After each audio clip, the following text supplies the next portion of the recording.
സ്വാഗതം ഇൻസൈഡ് ബൈറ്റ്സിലേക്ക്. കേരളത്തിന്റെ മലയോര പ്രദേശമായ പത്തനംതിട്ട പലവിധ രാഷ്ട്രീയ പോരാട്ടങ്ങൾക്ക് വേദിയായിട്ടുണ്ട്. ഒരു കാലത്ത് കോൺഗ്രസിനോടൊപ്പമായിരുന്നു ഈ ജില്ല. എന്നാൽ കഴിഞ്ഞ തെരഞ്ഞെടുപ്പിൽ 5 മണ്ഡലങ്ങളിലും കോൺഗ്രസിന് സ്വാധീനമുണ്ടാക്കാൻ സാധിച്ചില്ല എന്നത് കോൺഗ്രസ് ക്യാമ്പിനെ അസ്വസ്ഥമാക്കുന്നുണ്ട്. അടൂർ മണ്ഡലം എന്നും കോൺഗ്രസിന് അനുകൂലമായിരുന്നു. എന്നാൽ കഴിഞ്ഞ തവണത്തെ ജനവിധിയിൽ പന്തളം സുധാകരനെ തോൽപ്പിച്ച് CPI-യിലെ ചിറ്റയം ഗോപകുമാർ കോൺഗ്രസിന്റെ സിറ്റിംഗ് സീറ്റ് പിടിച്ചെടുത്തു. അടൂർ എന്നും അടൂർ പ്രകാശിന് സ്വന്തമായിരുന്നു. ഈ സീറ്റാണ് CPI നേടിയെടുത്തത്. ഇനി വരുന്ന തിരഞ്ഞെടുപ്പിൽ അടൂർ അടക്കമുള്ള സീറ്റുകൾ നേടിയെടുക്കാനാണ് കോൺഗ്രസിന്റെ നീക്കം. തിരുവല്ല മണ്ഡലങ്ങളിലെ ക്രിസ്ത്യൻ വോട്ടുകൾ തങ്ങൾക്ക് അനുകൂലമാക്കാൻ കോൺഗ്രസ് ക്യാമ്പിൽ ചർച്ചകൾ തുടങ്ങിക്കഴിഞ്ഞു.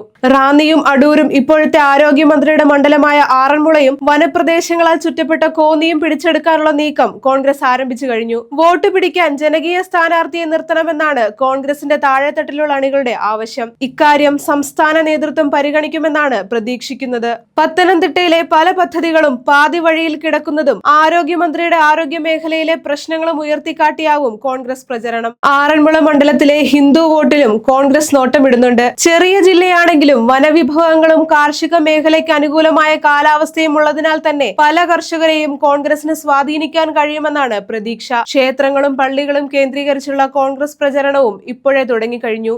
ജില്ലയിലെ പ്രധാനപ്പെട്ട ക്ഷേത്രമായ ശബരിമല, പന്തളത്തെ രാജകൊട്ടാര മരമനകൾ എന്നിവ കേന്ദ്രീകരിച്ചുള്ള സൗഹൃദ സന്ദർശനം നേതാക്കൾ തുടങ്ങിയിട്ടുണ്ട്. ജില്ലയിലെ നേതാക്കളായ അടൂർ പ്രകാശ്, പന്തളം സുധാകരൻ, മറ്റ് കോൺഗ്രസ് നേതാക്കളും അങ്കത്തട്ടിൽ ഇറങ്ങിക്കഴിഞ്ഞു.